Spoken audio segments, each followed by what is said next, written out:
তোফায়েল আহমেদ শুধু ভোলার গর্ব না, তিনি সারা বাংলাদেশের গর্ব। পরিবারের পক্ষ থেকে আমরা সকলের কাছে তার জন্য দোয়া কামনা করি, তার বিধি আত্মার মাগফিরাত কামনা করি এবং আজকে তার যেই জানাজা বেলা 2টার সময় সরকারি স্কুলের মাঠে দলমত নির্বিশেষে সেই জানাজাতে সকলের উপস্থিতি আন্তরিকভাবে কামনা করি।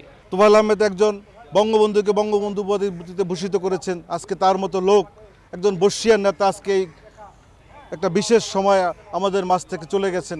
আমরা মহান আল্লাহ তাআলার কাছে তার বিধি আত্মার মাগফিরাত করছি এবং উনি যেন জান্নাতের সর্বোচ্চ স্থান পায়।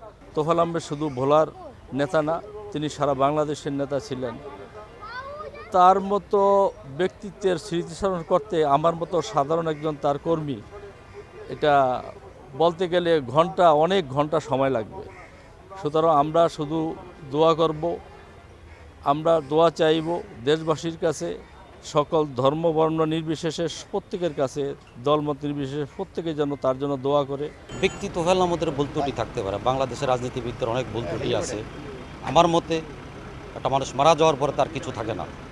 আসুন আমরা তার দোষ ত্রুটিগুলো ভুলে গিয়ে তাকে ক্ষমা করে দেই, এটা আমাদের সবার জন্য কাম্য হওয়া উচিত।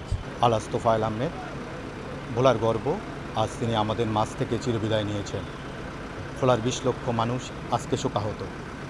তোফায়েল আহমেদের যে ক্ষতি, যে চলে যাওয়ার যে অপূর্ণতা, তা পূরণ করা আমাদের পক্ষে, ভোলাবাসীর পক্ষে, বাংলাদেশের পক্ষে সম্ভব নয়।